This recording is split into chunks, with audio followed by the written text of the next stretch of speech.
तो मीनाक्षी, दरअसल इस पूरे फैसले का लब्बो लुआब ये है कि ना तो पूरी तरह से केंद्र सरकार की जीत हुई है, ना पूरी तरह से दिल्ली सरकार की जीत हुई है। कई ऐसे मुद्दे हैं जिस पर अभी स्पष्टीकरण बाकी है। जो 2 जजों की बेंच बनाई गई थी उनमें मतभेद थे, इसलिए अब 3 जजों की बेंच बनाई जाएगी और उसमें मामला रेफर किया जाएगा, जिसमें खास तौर पर सेवाओं पर जोर रहेगा कि सेवाओं पर क्या क्लैरिटी वो दे पाते हैं अपने फैसले में।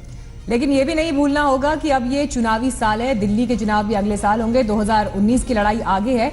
और ऐसे में कुणाल देखिए, लगातार अरविंद केजरीवाल जब जनता के बीच जाते हैं तो ये कहते रहे कि हमें काम नहीं करने दिया जा रहा, किस तरह से हमारी योजनाओं को अटकाया जा रहा है।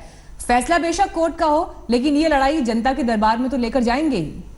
बिल्कुल, और जो पूर्ण राज्य की मांग है जो अरविंद केजरीवाल लगातार करते रहे हैं, और पहले भी विधानसभा में उन्होंने इस तरीके का प्रस्ताव भी पास किया है जिसमें उन्होंने कहा है कि पूर्ण राज्य का दर्जा मिलना चाहिए, नहीं तो ये तमाम कंफ्यूजन जारी रहेगा और कोर्ट की लड़ाई चलती रहेगी। तो शायद इसके बाद जो अगला स्टेप वही है कि फिर से एक बार पूर्ण राज्य के आंदोलन की मांग तेज करेंगे, और हो सकता है कि लोकसभा चुनाव में और आने वाले विधानसभा चुनाव में जो सबसे महत्वपूर्ण मुद्दा होगा वो यही होगा कि अगर चुनी हुई सरकार के पास पूरे अधिकार नहीं है तो क्या फायदा ऐसी सरकार का। और इसी मुद्दे को लेकर के वो जनता के बीच में भी जाएंगे और एक नई पॉलिटिकल जर्नी की शुरुआत कर सकते हैं। इस पूरे मसले पर इसकी शुरुआत यहां से हो सकती है, क्योंकि आज साफ उनको हो चुका है कि कम से कम मौजूदा जो सेटअप है उसमें उनको बहुत ज्यादा अधिकार मिलने वाले नहीं है। तो अगर अधिकार की लड़ाई उन्हें लड़नी है और जीतनी है तो पूर्ण राज्य दिल्ली के लिए मांगना पड़ेगा, और जब तक वो मांग नहीं कामयाब होती तब तक दिल्ली की चुनी हुई सरकार को कम से कम वो पूरे अधिकार नहीं मिल पाएंगे जो बाकी राज्यों को मिले हुए हैं।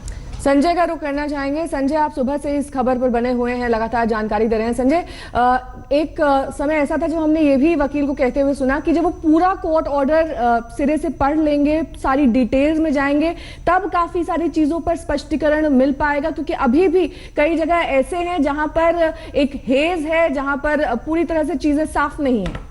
जी हाँ, बिल्कुल। मैंने कैटेगरिकली उनसे पूछा कि डोर स्टेप डिलीवरी की जो सर्विसेज, जो नीति बनाई है दिल्ली सरकार ने, उस पर भी एलजी के साथ उनका मतभेद है, उस पर क्या होगा, इस फैसले का उस पर क्या असर होगा। इनका साफ कहना था कि अभी ये कुछ बताने की स्थिति में नहीं है, क्योंकि ये फैसला पूरा पढ़ना पड़ेगा। क्या इस तरह की नीतिगत मामलों पर भी कोई डायरेक्शन है कोर्ट का या नहीं है। लेकिन फिलहाल जैसा कि कुणाल ने बताया कि जब तक दिल्ली सरकार एक बार फिर अपनी पुरानी मांग दोहराएगी, और पुराना राग यही रहेगा कि दिल्ली को पूर्ण राज्य का दर्जा दो, लेकिन उसी समय उनके विरोधी ये भी कहेंगे कि इससे पहले भी तो सरकारें चल रही थी, विकास के काम हुए थे, तो ऐसे में क्या दिक्कत है। और ये भी कहा गया कोर्ट में सुनवाई के दौरान कि दुनिया में अधिकतर देशों में जो राष्ट्रीय राजधानी क्षेत्र है वो कोई राज्य नहीं, वो हमेशा यूनियन के यानी केंद्र के अधीन रहता है। कहीं भी ऐसा कोई उदाहरण देखने को नहीं मिलता कि जहां राष्ट्रीय राजधानी हो वो एक अलग राज्य हो, वहां अलग सरकार हो, अलग सिक्का चलता हो। तो इसमें अब ये बहुत टेक्निकल मसला है। 3 जजों की पीठ इस पर फैसला करेगी कि सर्विसेज का अधिकार, जो केंद्र सरकार की सर्विसेज हैं, उसमें ट्रांसफर पोस्टिंग और इसका अधिकार किसके पास होगा।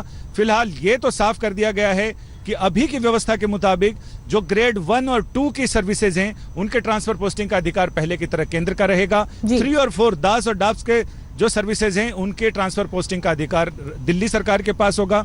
लेकिन दिल्ली सरकार चाहती है कि तमाम सर्विसेज ट्रांसफर पोस्टिंग अपने मन मुताबिक करने का अधिकार दिल्ली सरकार के पास हो। अब इस पर लार्जर बेंच, 3 जजों की बेंच फैसला लेगी। अब सुनवाई कब शुरू होती है, बेंच कब बनती है, ये देखना काफी दिलचस्प होगा।